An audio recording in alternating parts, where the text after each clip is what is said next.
And now, 3 rounds of Fade the Noise, bold takes, sharp bets, and guaranteed heat. Introducing first, the hosts, Joe and Eric. Hello and welcome everybody. This is episode 30 of Fade the Noise, your premier source for sports betting advice, entertainment, and general happiness throughout the holiday season. Today we've got myself, Eric, your host. I've got Joe with me. He's our co-host and the CEO of Moneyline Hacks, who sponsors the show. What's up? And What's up? Our steady regular, Angel, who I think, remind me, Angel, did you get a bye week in our league? You know, I didn't, but I don't need it because I don't like to have my team resting. So they're going to be good to go after this win and probably be facing someone who had a bye. Yeah, you heard it here, folks. Angel sucks at fantasy football. So we're going to dive on in this week. We had a crazy UFC weekend last weekend. Honestly, one of the most entertaining cards in recent memory, as far as I'm concerned. A lot of fights didn't go the way that I thought they would. There was some weirdness on the card. I'm going to let Joe cover that, but the two fights we talked about in last week's show were Marab versus Jan. I'm still salty. I don't know if I'm going to ask for Angel's opinion on that one. And Pantoja versus Van, which honestly, same deal. So, Joe, what do you think? It was a great fight. Not the Van versus Pantoja. That was really quick, but the fight card was really good from top to bottom, except at the very top. Yeah, we had Pantoja actually winning that for VIP. It did not go that way at all.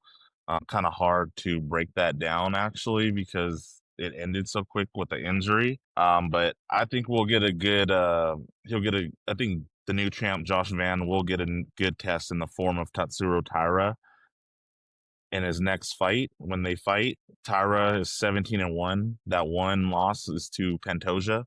If Josh Van doesn't beat Taira, the guy who lost to Pantoja, people will be calling him a paper champ.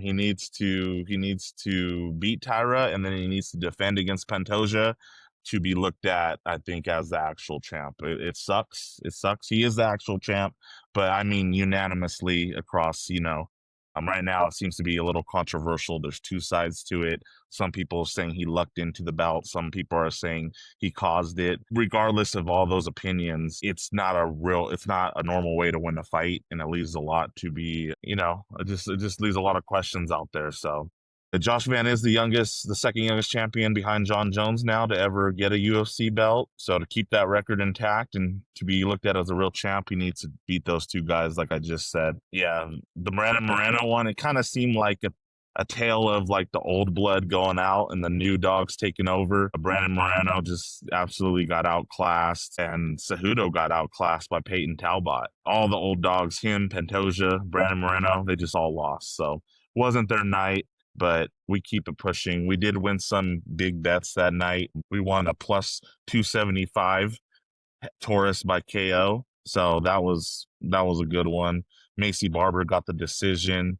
And the Vettori fight did go the distance. So that was some of the ones we were on VIP last week. But this week we're looking to have a much better card. So should be good. Absolutely. I don't know how you cause someone's... By the way, did they ever determine whether that was a dislocation versus a break? Yeah, I think they said it was a dislocated elbow. That's what it looked like. Not elbow, sorry. A dislocated shoulder. It had nothing to do with the elbow. What? Yeah, it was a dislocated shoulder. Even Joe Rogan was like, what? And Megan Levy's like, that's what they told me. And then they confirmed it, the doctor. It's a dislocated shoulder. Definitely looked like a break when I saw it, but yeah, it definitely probably is a dislocated shoulder. Very Why gruesome. a shoulder? They showed the slow motion replay, and like it just showed like his tattoo. Slow motion. I was at Joe's place and was literally like, they didn't need to show that, and it showed it like pop out. Whatever. Yeah, I'm not a doctor. Yeah. Our eyes deceive us, I guess, and the doctor knows more than us, I guess. But It is what it is. Yeah, don't know how you caused that, but congratulations to Van, and like you said, we'll see what happens next. Angel, anything to add? Thoughts, feelings? Yeah, pretty crazy ending. Not how I predicted Joshua Van winning, but things happen, like Joe said. Did Joshua Van cause that? Did he make that happen? I don't know. All I saw was Pantoja throwing a kick, Joshua Van reacting, pushing him, Guess what? Pantoja couldn't break his fall. Things happen. He just happened to have bad luck at that time. But guess what? I'm ready for them to run it back. But like he said, not without him having to go through definitely a different rematch with Tatsura. So it's going to be interesting. But yes, I'm very happy that he won. I don't think no one saw that happening, but it happened. So we're going to move on. And that fight will be a lot longer next time. I can tell you that. For the Marab fight, that's what surprised me the most. Peter Yan, it was a masterclass. His training was no joke. His fighting was no joke. He showed out. I don't remember any takedowns from Marab. I'm sure he got a couple, but wasn't on no 49 takedown attempts, that's for sure. But Yeah. I'm very happy to see that loss, and that rematch will be great. And that's all I got. One quick note. Devastating. Dominic Cruz, a former bantamweight GOAT, did say that Van caused it because when Pantoja threw the kick, he did catch it, which you have to do. He either could have moved out the way and then that would have never happened, or he did catch the kick, and I forgot the term he used, but basically threw him down. He practiced that move. On his shoulder, on his shoulder, on his arm, or whatever. Which is true. If Van did move out the way, there's multiple ways to handle a head kick. You could block it, you could parry, all that. The fact that he caught it and threw him down, I will give it to Van. Right. He did cause it, but it's still an injury result of the fight. So it's a lot of question marks, but yeah, I'm surprised like you as well, Angel. No one thought Jan was going to win in such dominant fashion. We have some people saying it was close, 3-2. I want to know what they were drinking that night. Yeah, because I want crazy. some. It was not close at all. Yeah, it's Marab. Marab, he just got outclassed, and it does show how good I guess O'Malley is. Even though he won in a close, controversial decision, he still has the W over Jan. I know O'Malley's happy because Marab beat him twice, so now he gets a path back to the belt, and that rematch does need to happen. So yeah, don't be surprised if we see O'Malley fight for the title again in the future. As far as that Pantoja injury, nothing's broken. They're waiting a couple weeks to decide whether he needs surgery or if he can heal with rehab alone. So stay tuned for that update. I hate all of that. I don't believe anybody caused anything. I'm not a fighting expert or a doctor or an anatomy expert. I don't even have a college degree. But Makes sense. it shut up. It looked like an accident. And for the Marab fight, it is heartbreaking, honestly. Just as your average idiot fan, from my perspective, it was totally unexpected. Fighters are people too. They have bad days. I don't want to take anything away from Jan. It just did not look like the Marab that we're used to. I know he's a showman. He did the whole pickup thing, but his nickname's the Machine. He should be consistent. He shouldn't be human. Machines break, man. Remember the TVs back in the day? You got to hit them. That's true. He had a blowing the cartridge. He didn't get hit hard enough to spring him back into action. I can't talk. Yeah. That's so mean. All right, we'll move on. Yeah.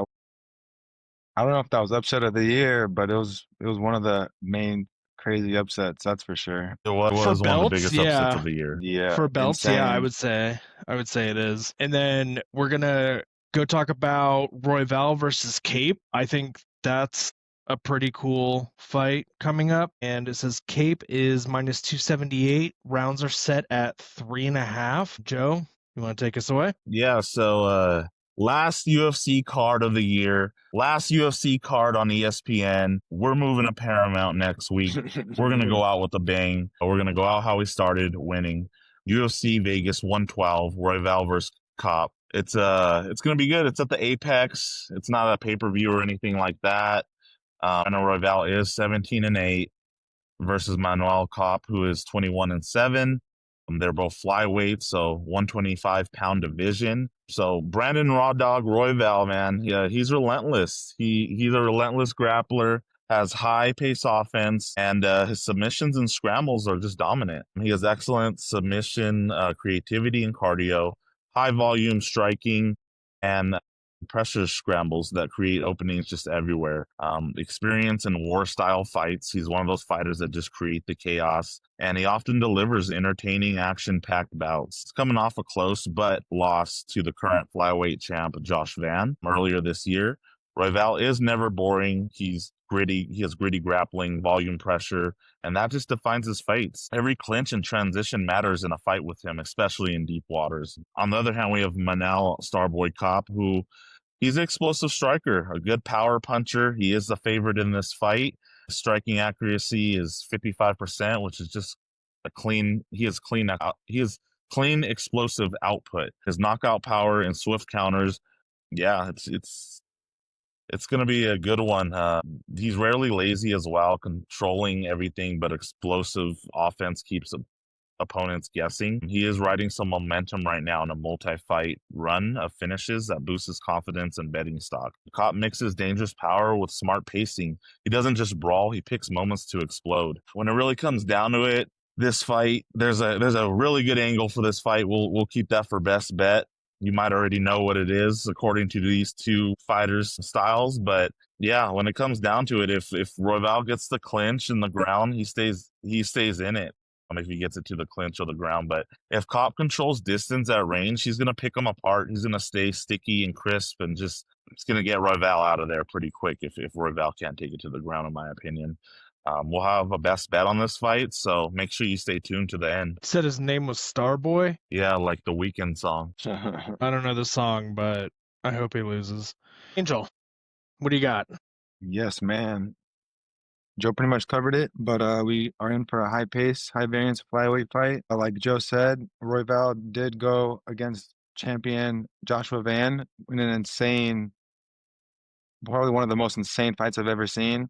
Not only did he fight him, but he also went against Brandon Moreno, Tatsuro Taira. So he's gone against these top level names, and that might play a factor in this fight. Cap is the compact, explosive striker, strong boxer, counters, and real knockout power. So Royval is going to be looking over his shoulder the whole fight. He can't even blink, I don't think, in this fight. The recent wins are his back-to-back TKOs for Cap. So I don't think Royval is going to want to end up on the other side of his fist. He's going to have to push pace, volume, and awkward entries. He's going to have to try to drown Cap in exchanges and create scrambles where his submission game can matter. And if he doesn't do that, I don't think he's going to want to stand with Cap or Manel Cap. But I think that it's going to be pure attrition war if it does come to standing. The cardio does favor Royval, but I think Cap's accuracy and power gives him more cleaner moments for the judges to see. So I think that if this does go to decision, I think Manel Cap could take this. Okay. Total rounds is what I was looking at, just because honestly, when you weigh that little, even though they look jacked and huge in the cage, right, or the octagon, it's not as much power. I know they do knock out people and they do the finishes. It's just a little bit different. So yeah, I'm curious to see what Joe's got.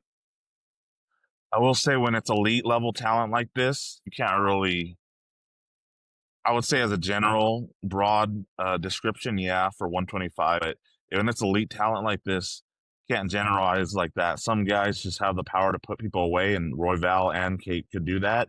And we saw last week both the Van and Pantoja fight, that's a flyweight fight, didn't go to decision, and the Brandon Moreno fight didn't go to decision. So it's just you gotta basically see who you're dealing with and at this elite level. That's totally fair. I might be telling on myself. I think whichever man controls the range and chaos level probably ends up winning. Agreed. Yeah, it's a fair assessment. Cool. Thank you both. Stay tuned for the Lock It In segment. Joe said he's got something for you guys for that fight. And in the meantime, we're going to head over to NBA. Angel is going to talk about Timberwolves at Warriors. Warriors are minus 125 at home. The total set, I guess, relatively low at 230.5 right now, at least on DraftKings in Colorado. Angel, break down the game for us. What do you think? Why do you like this game? What are your angles, etc.? I am a fan of primetime games, and this is our primetime game day of the week. Of course, with the Lakers being off today. Steph Curry, he's been out for the past 5 games. He's expected to be back for today's game. He's off the injury report. It was a quadricep injury, so he was a full participant in practice Wednesday, and I think that he's ready to go.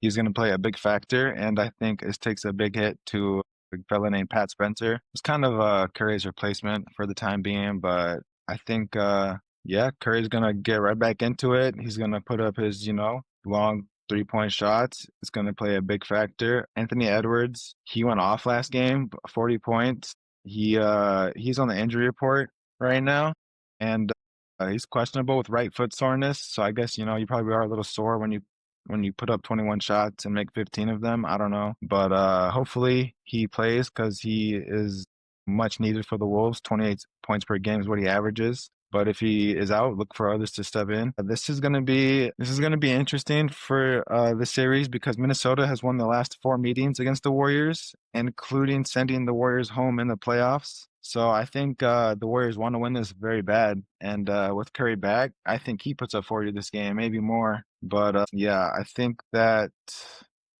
this is going to be a possession game where Minnesota tries to slow it down. They need to own the glass and they need to attack while Golden State aims to raise tempo and he went from three as usual. That usually leads to game winning at the end. So whichever team dictates pace and keeps its stars healthiest likely pulls out this victory. But yeah, like I said, Wolves 4 straight wins against the Warriors. Does Ant play tonight? Does he not? I don't know how sore is that foot.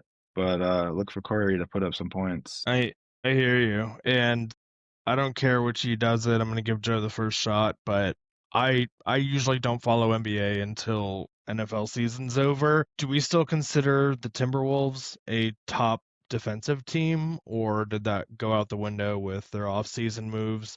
I'm a little curious to hear y'all's take on it. You said me first. Haha, he Well, did. yeah, so you could do your so you can do your recap as well, but I was curious what your thoughts on it were. Yeah, I mean they're not, their stats aren't like the Timberwolves in the playoffs or at their peak, but they got similar roster still. They got some great defensive players. Not sure if they're a top team. I think the season needs to unfold a little bit. We need to see where everyone's at. It's still too early to tell, I think. But I think they are on the, they are a good defensive team. I just don't know if they're an elite top defensive team. That's fair. It is early. It is early. Yeah, early in the season they were ranked near the bottom of the league, but recently a strong stretch has moved them to roughly league mid mid ranks now. So look for them to get even better. But they definitely started at the bottom. They didn't lose many players, you know what I mean? It's just they got, the Yeah. top 3 unit. They need to stay healthy. They still got defense. Rudy Gobert's still there. He's kind of hard to put points up on, but he's anchoring the paint. Jalen Clark's there. DiVincenzo. So yeah, they got the defense. They just need to make it happen. That's totally fair. Okay, thank you. And apologies for the little side trip there. Joe, anything to add on to what Angel said about the game? Yeah. So Timberwolves 15-9. They're sixth in the West. Golden State is 13-12, eighth in the West. Both teams come in with middling streaks. The Wolves' recent loss, despite a big scoring night. Warriors boosted by a major return. That this is Western Conference implications all over it, obviously, as both teams jockey for positions in a tight playoff hunt. The West is stacked, and not many games are going to be separating the bottom of that playoff bracket in the West. So Curry is returning, like Angel said. He's back after missing 5 games with a left quad strain. His presence alone elevates Golden State's offensive ceiling and shot creation. The Warriors were 27th in offensive efficiency without him. His return restores elite shooting and spacing. Kind of feels like a reset tonight for the Warriors. Get Curry back and suddenly they could hang with anyone.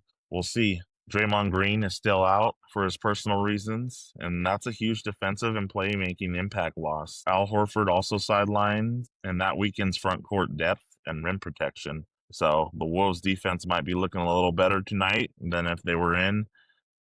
And Jackson Davis is also listed as probable, so keep an eye on that.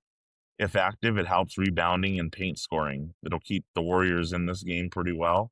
And Anthony Edwards, scoring machine, obviously, always averaging around 28 points per game. He's coming off a 40-point game recently. The Wolves' scheme thrives when Edwards is aggressive, and Minnesota's roll shooters keep defenses stretched. Edwards can take over any game, especially in late clock ISO situations against, but yeah. I mean, for this one, honestly, I would just watch Steph Curry's props, points versus threes. He's likely the highest usage scorer for Golden State Warrior tonight. Obviously, Edwards scoring prop over is always good. But yeah, for that, I think that's the angles I'm going to play for that. I don't think I'm going to play anything straight up in this game. There's nothing I see that'll confidently sway me to one side or the other. I think Jackson Davis, him being in, plays a bigger role than most will suspect for betting this game. So if you're going to bet it, just keep an eye on him. And like I said, keep an eye on those scoring props for Davis or Curry. Okay, sweet. Yeah. And if anyone wants to know where he ends up at the end of the day, hop into VIP. Join the Discord. Maybe it'll be a free play. I don't know. But that's where you can find the final results. Things have been going really well And overall. updates. And updates. And just remember, in general, for sports overall and basketball in particular, because the team sizes are a little bit smaller, injuries will always present opportunities for betting. If you get injury news and you go right in there, there will be lines to take advantage of. You have to find them. It might be on teammates, like now we got to create more opportunities, or a replacement player, like this guy who normally gets 6 points is going to take, 3 times the shots he normally does. Just keep an eye on injury news. It's absolutely crucial. Sweet. Agreed. All right. We are done on NBA. I forgot. Before that reminded me I was going to make a joke about I don't get why professional athletes always have quad and hamstring injuries. I don't do anything and my legs are fine. But I thought it was funny when it occurred to me, but I don't know. I get it. They're trying real hard. Let's dive on into NFL. All right. We've got an insane lineup of games to talk about. We're getting to crunch time in the season overall, where most games are going to affect, they're going to have playoff implications and also, specific division implications. So it's that time, best time of the year. I love that we're about to start having Saturday games because the more NFL, the less I have to do. We're going to kick things off with Patriots at Bills, which has historically been a hell of a matchup. Bills at home are only -1.5 on the spread. Money line's -120. Total is set at 49.5. And I know the Patriots are on the incline and the Bills are on a roller coaster. That's still a really high total. So someone's going to have to put up a lot of points. Bills have been showing up a little bit more in recent memory. And we're going to see. I'm not going to talk about it, but I feel like I just saw something about Keon Coleman being benched again, or maybe he wasn't. I don't know. It's something every other day with that guy. So let's start with it is. Let's start with Angel on this one. Angel, what are your thoughts on this game? Players, just enlighten me. Yes, I hope Keon Coleman did not miss another meeting because Josh Allen does need him to throw to. But this is a good matchup. It's going to be a high stake AFC East showdown with real division title implications. Both teams are among the conference's best records, and this could result in a swing playoff seeding and the race for the division. The Patriots coming at 11-2. They're on a 10-game winning streak, and they can clinch the AFC East with a home win. It would also complete a season sweep of Buffalo since they took the first game against Buffalo. This could be. I don't think the Bills want them to win. The Bills are 9-4 right now, the winners of 2 straight, and they need this road victory to keep their streak of division titles alive and significantly boost their odds of overtaking the Patriots down the stretch. So, who wants it more? The Patriots coming off a bye. The Bills are not. Patriots are rested. This is going to be interesting. Like I said, New England won the first meeting in Foxborough. They gave the Bills their first loss of the season in a tight game decided by 3 points. So I think this game comes down to the fourth quarter. Look for it to be close. I do like that over. Both teams are pretty good at scoring. I think this is going to be a game that hopefully doesn't end up in a lot of turnovers for Buffalo like it did in the first game. Because once again, whoever creates more turnovers usually ends up winning the game. More game possessions, more points usually scored. Josh Allen is the focal point of the Bills, and he pilots an offense that ranks top 5 in points and top 2 in total yards. So that plays a big factor in this game. They have a league best rushing attack driven by James Cook. Plus, adding Allen to the rushing attack, it's just kind of not fair. You know what I mean? Like, you get Derrick Henry and Lamar, but James Cook and Josh Allen, it sounds like a tough duo. You know what I mean? They do have tight end Dalton Kincaid back, now healthy. He was back last week, but I think he's even more healthier this week, and I think they're going to need him. The Patriots defense prefers to lean on its front to stop the run. So look for maybe Josh Allen to put up, a couple more passes than usual. On the New England side, they have a rookie quarterback, Drake May, who's already shown how good he is, outdueling Josh Allen in their first matchup. So I look for the same thing to happen again. Hunter Henry probably will be a big factor for him. Running back Trayvon Henderson has found his stride recently. Ramondre Stevenson is healthy, so he might play a factor, but I don't know. Teams are both looking healthy right now. Whose ground game is more explosive? Whose off-script playmaking is better? The New England's defense is top 5 in scoring allowed and top 3 against the runs. I don't know. Defensively, Buffalo is solid overall, but they have been vulnerable against the run. And I think this is going to come down to the end. Like I said, I'm not sure which one I lean. The team who has 10 straight wins or the team who is kind of a roller coaster up and down, and they've already lost the first matchup against the Patriots. So I don't know. Top 5 scoring, elite rushing, explosive QB play against a balanced, improving team with a rookie quarterback. Give me the rookie quarterback. Damn. That's all I gotta say. I had no idea the Patriots record was that good, honestly. Because I look at players each week. I don't look at like overall team performance unless you're the Cowboys or you're in the NFC East and I can celebrate you losing. But that's crazy. I had no idea that they were performing that well. Not really, because I got some good ones, but I kind of regret dropping Kincaid earlier. But he was out for a long time, all right? I'm not gonna cry about it. We'll see how he does. We'll see how good he does in the playoffs. That's how you can really determine if it was a hit or miss, Yes, sir. Joe, what are your thoughts on this? Yeah, Angel broke it down pretty nice already. The AFC East showdown with playoff seeding and division title implications. Patriots could clinch the AFC East with a win. Rivalry history dating back decades. Patriots lead the all-time series. Tom Brady probably has a lot to do with that. The recent meeting between these two, Patriots won in week 5.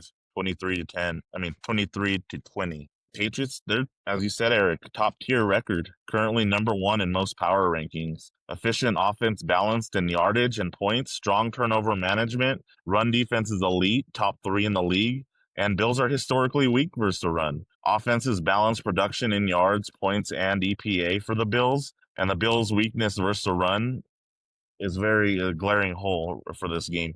Patriots could lean the ground game to control the clock, which makes them more versatile in this game and situational awareness. Above average defense for the Bills, for sure. The defense is good, and they're very opportunistic with clutch plays recently. Drake May versus Josh Allen, that's going to be a great rivalry in the making, and we're seeing the beginning of that.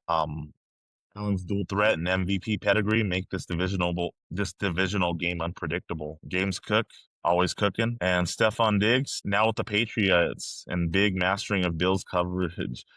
Huge October performance. So yeah, it's gonna be a good matchup. A lot of storylines here. Early lines actually have Bills slightly favored, but public sharp action could lean Patriots underdogs since the line has been moving. Total is a little lower than expected, given ball control game potential. Look at underplays, especially if weather and tempo slows. Keep an eye on that. Patriots run game control plus Bills weakness versus run equals clock dominance for New England. If Allen gets turnovers, Bills keep it close. It's a close division game with field goal range turnovers mattering huge. Stay tuned to the end, and we might have a best bet for this. I can't wait. I'm going to watch that game, honestly. Last weekend, I tried watching because my girlfriend's mom bought the Sunday ticket, so I had 4 games going at the same time, and when I first turned it on, there were 4 simultaneous commercials, but then, surprise, I had trouble following 4 games activities, so I might just watch that one directly. I know, no commercials. I don't have it. I'm not paying for it. I remember Zero Joe let me touchdowns. borrow it one year. I know, and I remember the announcers like, well, it sounds weird. Dude had a silky voice. All right, it was a little mesmerizing. Weird. All right, thanks, Angel. I always appreciate your support. So with that, we're going to dive on into the second insane game happening this week, which is Lions at Rams. So Lions are +6 right now. Rams are -250 at home. Total set to 54.5. This is one of those games that is crazy because I thought the Rams had an elite defense. They've shown a few cracks, I would say, over the last 4 to 6 weeks. And the Lions haven't really slowed down on offense. Their defense, I don't know the rankings. They seem like they have maintained middle of the pack status or better. And I can see that total hitting for sure. But when it comes to the winner, I think it's going to be all about firepower. And we're going to do a little snake routine here. So, Joe, what are your thoughts on this game? Yeah, another big game. Like you said, it's going to be a great weekend of football. NFC West fight for this Lions at Rams matchup. Rams look to secure or strengthen top seeding. Lions battle for wild card leverage. It's an intriguing offense versus defensive matchup, in my opinion. Detroit is highly explosive versus LA's stout red zone defense. Lions are a scoring machine. They average over 30 points per game. They have creative jumbo packages in a run game. Jahmyr Gibbs excels in yards before contact. They do need third down stops and turnover wins to beat LA. The Rams, on the other hand, have elite passing offense and balanced attack. Their top 4 scoring offense, strong red zone defense, and it limits opponents' extra possessions in these games. Home field advantage and high conversion passing rate, although I don't think the Rams travel well even in. Key players are obviously Matt Stafford versus Jared Goff. Stafford's just been consistent, big play threat, and efficient passer. Jared Goff, very high completion accuracy, top 5 in 2025. So good matchup between the two. Jahmyr Gibbs, explosive runner, like I said, tremendous yards after carry. For this, the Rams are favored, -6, and the total is high, 55.5. That suggests overhead with two strong offenses. Lean over if both teams convert efficiently. This might be a live betting opportunity. Detroit's pace and LA's passing tempo, that just sets the tone. A Rams elite red zone defense versus Lions creative run game equals game closeness hinge. And there's an X factor. Detroit winning the turnover battle. That's what's really going to be the X factor here. If Goff goes deep early, Rams keep pace. If Detroit controls time of possession, the Lions cover. This is so tough. And I'm so sorry for everyone who watched last week. Devontae Adams did not do what I thought he would. I don't know. It's a great spot for a comeback, but again, I don't call the plays. It's just probably a good thing. So, Angel, anything to add on to what Joe said? Maybe you'll give me a nice little angle on this game. Yes, sir. Serious playoff and seeding implications for both teams. Mainly Detroit. They're sitting at 8-5. They just beat the Cowboys not too long ago, so I don't like them.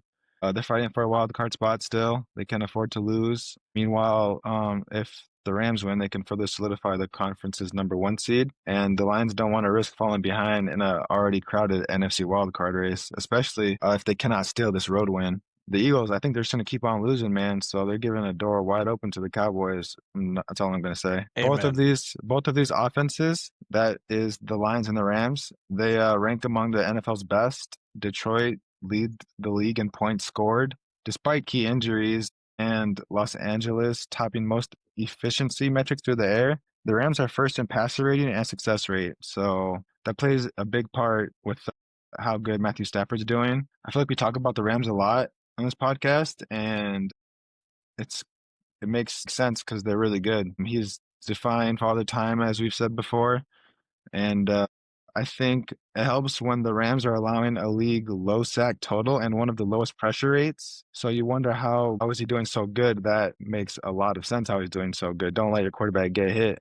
Don't let him get pressured. Detroit's attack is built around quick throws and yards after the catch, and they rank near the top of the league in yards after catch, while getting the ball out in about 2.7 seconds, which is pretty average. Jahmyr Gibbs, he is not average. Dual threat ability and Amon-Ra St. Brown's reliability make the Lions dangerous, especially if Goff has rhythm and protection. So I don't know which defense is going to cause more turnovers. Is Aiden Hutchinson going to be able to get to the Matthew Stafford? Because no other defense usually is able to. I think they're going to have to send more blitzes than usual, but you can't blitz when you have Devontae Adams and Puka Nacua running, because they're going to get the ball, especially Puka. He's made some extraordinary catches, and I look for some more extraordinary catches to come in this game. Defensively, the Lions are solid against the run, and it could help them defend the Rams' heavy tight end sets, which usually stress other defenses. But I think Detroit's best shot is to generate pressure with its front, create a takeaway, and they need to avoid getting into repeated third and longs. I don't know who wins this game. I want the Lions to lose. I think the Rams are going to win.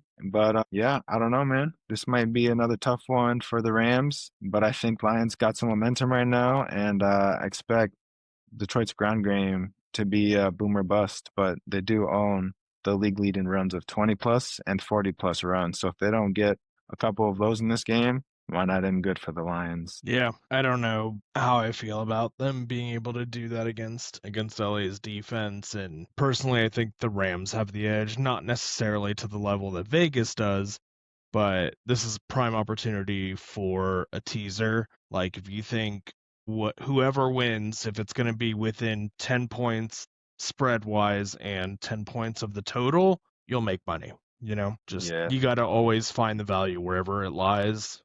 We're gonna see what happens. It's a tough one, and honestly, your Matthew Stafford comment made me laugh. I always think about in the off season when they're like, he broke his back. Bro, and his no one wife took is him. defending him on social media. He Oh, sounds geez. like he's crippled, and then he comes out and just slings it all over the field. Yeah. I wish I took him in so many more fantasy leagues. Like once I heard that news, it's like I'm not touching this quarterback, and of course he's leading the league. Like, bro, what a bluff! Is all I gotta say. But yeah, I don't know, man. I think whoever wins this game is gonna probably win by 3 points or less. So, which offense shows out? 3 points. Just a bold prediction. You never know what happens. Solid angle, man. I agree, For though. sure. 3 points or less. Absolutely. And again, for final determinations, I know we have one more game to talk about, but Joe, I think you've extended the streak for play of the day for NFL, right? Yeah, we have. After hitting yesterday's play of the day, we're now 31-8. So since the show on NFL play of the days this season, so since the last show where I said we were, I think it was like, I don't know, 29 and something. We've won, I think, all 3 NFL play of the days since last week. So now 31-8 on play of the days, and I have members telling me that they're using player profit. If you don't know what that is, use code HACKS, you get 10% off. But basically, if you want to buy $1,000 funded account challenge, you'll put in $30. It costs $30 for this challenge, and basically you have to just show that you're a good sports bettor, a winning sports bettor, and it's not very hard at all. You just have to hit a couple of challenges of like basically win a little more than you lose. The targets aren't really crazy. I think it's like 10% more, 10% winnings, and then you move to the next challenge or the next tier in that challenge. If you complete all 4, you get the $1,000 just for $30 off the $30 that you paid. They'll fund you. If you get 2 out of the 4, they will still fund you, I think, $300. So yeah, check it out, playerprofit.com. Use code HACKS. You get 10% off any challenge. And people have been using my play of the days to do these challenges and have been making large money. It's a very good thing to do. So I like doing it from time to time. I just don't have time, a lot of time. So it doesn't happen often, but player profit, great way to scale your bankroll without actually putting in all that money. You heard it here first. Joe doesn't share all information with his friends. I didn't know about that.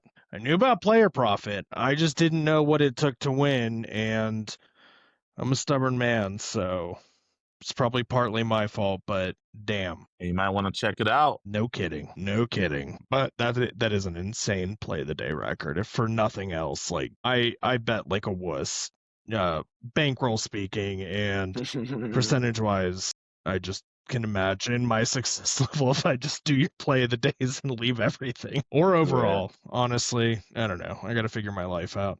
But we're on a time crunch here. So let's dive on to Packers at Broncos, the third and final insane game that is most likely going to end up being very difficult to predict. Total set at 42.5. Packers are minus 130 as the visitors. Broncos spread is +2.5. I don't know if that's going to move, but there's a lot of hype on the Broncos, despite, I think, all of their wins in the winning streak, if not almost, have come by like a very, very small number of points. It's definitely one score. I just can't remember the exact amount. And so we'll see. Packers, I hate them. I do.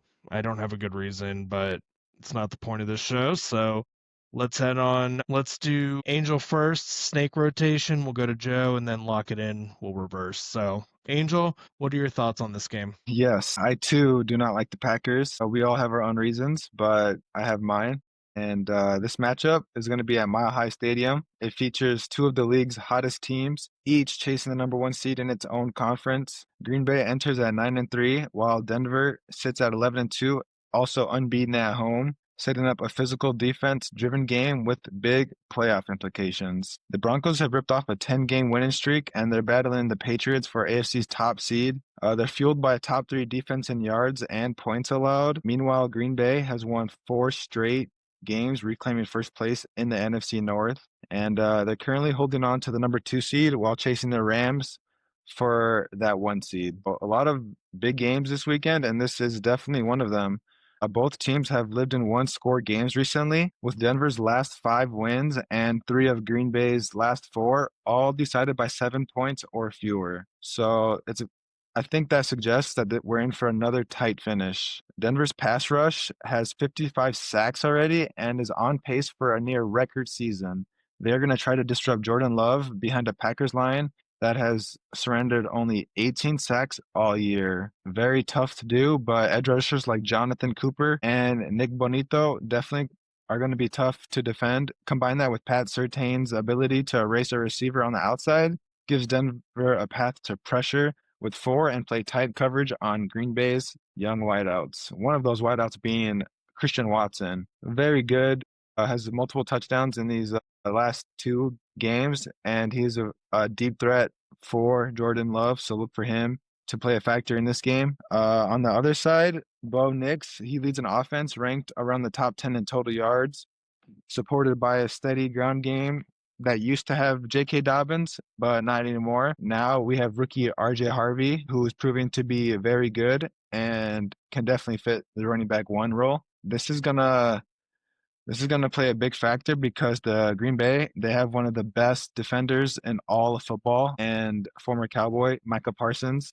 He is hard to defend, and I think that if you can't defend Parsons, it's going to be a problem. You don't want Bo Nix to get hurt. You don't want Bo Nix to take hits, but we'll see if that can happen because whichever team creates more turnovers and more possessions might win this game. Denver's defense, they rank near the top of the league in yards per play allowed. So we're going to see if Green Bay's offense can take advantage. Their offense has been on the up in the last month, but I think every team, their real skills and colors come out during December and January. And this is, like you said, tough game to call. But Packers have a pretty good road record, but the Broncos have an even better home record. And I think it stays intact. And I think the Broncos take this game, and Bo Nix shows Jordan Love up. Damn. I was just thinking about it. They're both very similar teams. Like, I know everybody hypes up a lot of the receivers on the Packers and everything, but I don't know a nice way to say it, so I won't say it. But there's just, they're not all-star, top tier number 1 draft pick type players. And both teams have a solid defense, so that's a good point. I never really considered that, and I'm curious to see what Joe's got to say. Yeah, so for this game, Angel broke it down pretty damn good, but Packers 9-3-1, that one being the Cowboys tie. Broncos 11-2, and 11-2. It's an ugly 11-2. I don't know if I've seen an uglier 11-2, but Broncos have one of the longest active win streaks in the NFL at 10. It's an interconference matchup, but massive for AFC number 1 seed dynamics. Broncos trying to maintain dominance, and Packers stay in NFC seeding hunt. So they're not in the same conference, but it has massive implications for both teams for their conference. The Broncos defense generates pressures and sacks near the top in the NFL. Bo Nix has been extremely efficient, top completion percentage in week 14, especially in mid-range reads. Home field advantage in cold weather late season always has its advantage out here in Denver. Packers Jordan Love leads a balanced attack, efficient and explosive when needed. Packers have won several in a row and are trusted against the spread performers. Potential under candidate for this game here, low expected combined score due to defensive strengths and the weather. They'll be out here in Denver. I'm out here in Denver. It's cold, so yeah, that's the point. It's cold. But yeah, as you can see, we got sun, but it's still cold. But yeah, there's split opinions for this game. Packers against the spread, and others favor Broncos money line and low totals. Yeah, Broncos defense versus Packers tempo offense. Will turnover margin define accuracy? I don't know. We got to see. If Broncos could limit explosive plays by the Green Bay Packers and they could limit these early, they could stick and they could win this game. But the Packers will win if Love hits early rhythm and controls time of possession. So most of these matchups are tempo versus control matchups, like the Patriots versus Bills, Packers versus Broncos. They just feature contrasting styles, and in games like that, I like to live bet it to see where we're at. All these games have playoff implications that we talked about today, which equals more pressure and potentially tight games and conservative coaching. All of these games that we talked about today, turnovers matter big time. All three games have a high impact defenses where takeaways swing against the spread results. So, and all the games are played in cold December, which often drive conservative play calling and favors under bets. So, when betting these games this weekend, take all that into consideration. Don't bet it like you've bet the last 14 weeks and just cash. Solid Money. advice. Can't argue with it whatsoever. And the only correction I have is it is cool, not cold. It's not Christmas cold. And I have a problem with that. It's been a very warm winter in Denver and it's breaking my heart. Either way, we're going to head over to the lock it in segment. We're going to lock in everything except for a white Christmas, at least the way things are looking right now. And let's just go in order this time. Angel, what are your picks for lock it in? Oh yes, I got a NBA bet and I got 2 football bets. So we're gonna start with the Browns. David Njoku, he is out at tight end this week, so I am taking Harold Fannin Jr., rookie for the Browns, and he did pretty good last week. He even got a touchdown last week. 8 targets or 8 catches, 114 yards. He only needs 51 yards to cash, so this might even be a first half cash if you're up for it. But I think this I really like this bet, probably my favorite bet. And then my second bet is I'm taking the Philadelphia Eagles to beat the Raiders. As much as I don't like the Eagles, I think they're not going to lose 4 games in a row. So I'm hoping I'm wrong and the Cowboys get this victory and the Eagles lose, but I don't think it's going to happen. Kenny Pickett is, I believe, playing for the Raiders. So look for him. He did win a Super Bowl ring with the Eagles as backup, and interesting matchup, but I think Eagles take that. So those are my 2, two NFL bets. And now I am taking Steph Curry. We talked about him in earlier part of this podcast. He is back after 5 games. He wouldn't come back if he wasn't fully healthy, I think, especially being how not too old, but he's kind of old. So I think he's a vet in the league, and you want to play when you're healthy. He only needs, 24.5 to cash. So I don't know. Kind of seems low, but he's coming back from injury. But give me that. And yeah, that's what I got. Let's go Warriors. Wait, to clarify, you were talking about the Eagles. I think Money their line? spread's like Correct. almost at 12 points. Were you just saying, Money line okay, just spread. for like Take what parlay you want. purposes? Yeah. I just, feel like it's Gotcha. kind of Okay. a for sure bet. But you're confident that Vegas has it right. Yeah. Yes, but then again, All it right. is the Las Gotcha, Vegas and I agree. Raiders, so it could be a trap. But I would love for the Eagles to lose, so let Not me a be trap. wrong. They suck. Yeah. Cool. Joe, what do you got? For lock it in today, I have 3 best bets. Best bet number 1, It's going to go across NFL, NBA, and UFC. Let's start with NFL. Best bet number one. Give me the Patriots plus points. I like their money line, but if you could take +2, take that as well. I like it all. Money line, points, whatever you feel. It's a mismatch edge right now. Patriots run first control offense directly attacks Buffalo's biggest weakness, run defense. The game script, division games plus playoff stakes, tighter margins and lower variance. Bills still get public respect, but sharp money has shown interest in New England in close spread spots. Be a sharp. Coaching and discipline. I mean, Patriots historically thrive in slow tempo possession games against Allen-led offenses. I know we don't got Bill and Tom, but I think the guts are still there in the Patriots organization. So take the Patriots. I like them for the win over the Bills again. Best bet number two. Let's go to NBA. Let's go to that Warriors versus Timberwolves game. Give me Anthony Edwards over on his points. There's no Draymond Green. That's a massive drop in on ball defense and help rotations. Edwards in Minnesota's clear late clock option and the alpha scorer. Warriors at home, they push the pace at home. Curry's return increases total possessions as well. Edwards thrives attacking guards and wings without elite rim help behind him. I think Edwards is just going to be flowing today and going to have himself a game. No Draymond, fast pace, and Edwards in attack mode. That's a green light scoring spot for Edwards. Last best bet number 3. UFC, it's going to be the Brandon Royval versus Manal Cop fight. It's just a stylistically volatility spot right here. This fight does not go to decision. Royval scrambles, chaos, submission threats. Cop has explosive counters and knockout power. Someone's getting caught, whether it be on the feet or the ground, and this fight isn't going to decision. It's also a 5-round fight because they are the main event. There's finish equity on both sides. It's not a point fighting flyweight matchup. There's main event pressure to deliver. 5 rounds, like I said, plus pace equals an elevated finishing risk. Also a market misread. Odds are still slightly undervalued on how wild Royval fights and how wild the fights overall are when pressured. Someone breaks, either Royval forces a scramble finish or Cop detonates a counter. Judges shouldn't be needed in this one. Pulling for it, man. I just checked some of the odds, and I think there's going to be a lot of good value, and I can't wait to see what you come up with for VIP. Yeah. Cool. I'll wrap us up, and I was just taking a look at the NFL games this week. There's a bunch of people I like to keep an eye on for anytime touchdown scores. You heard me earlier in the show. All 3 of the games that we spoke about for NFL are ripe for teaser opportunities as far as combine the spreads, total, and if you're in a state that,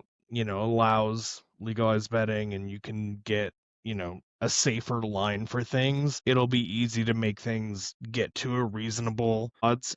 And all 3 games are perfect for that. I can't wait. I'm going to win a bunch of money, and I say that every week. We'll see. But I feel good about it.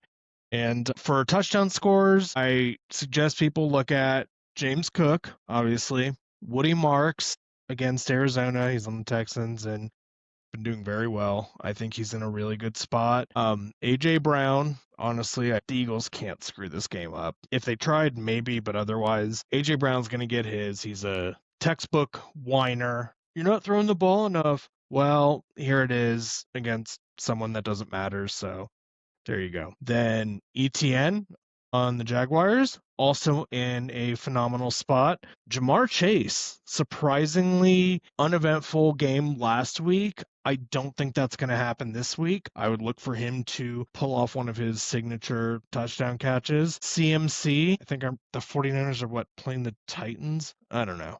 But CMC is going to run it in. He just has to. And lastly, Javonte Williams, the Cowboys versus the Vikings. It's going to happen. Cowboys are going to win. Still in the hunt. Don't forget. And if you're looking for just a nice little parlay, CMC and ETN. Anytime touchdown scores, that little parlay there, because CMC is like -3 something. But, sorry, Christian McCaffrey for anyone who isn't familiar. And I think the odds on that will be pretty reasonable. And odds of it hitting are very nice. So good luck to everybody. Thanks for watching the show. If you need any more advice or insight or anything, if you want to get more involved in the community, or even the podcast. If you have questions, topics you'd like us to talk about, please, please, please hop into the Discord, Moneyline Hacks. It's free to do that. And then VIP is not expensive. You'll make your money back in a week. So we'd love to hear from you and see if there's anything that we can help you guys do better. So other than that, Yep. happy Links are holidays, in the everybody. description. Links for all that, VIP, Discord, my website, everything. Our whole ecosystem, all the links are in the description to this video and in our bio for YouTube. Absolutely. And I'm not like an empty complimenter type of person. Check out the website. Joe's been adding some really, really cool features, and I would love it if everybody could go in. Even if you find something that isn't what you thought it would be, let us know, man. Engage and participate. That's all we ask for. We're just trying to build a really cool community where everybody makes money. So I look forward to seeing everybody in there and hope you have a good weekend, win all your bets, and change your life. Let's cash. Go Broncos.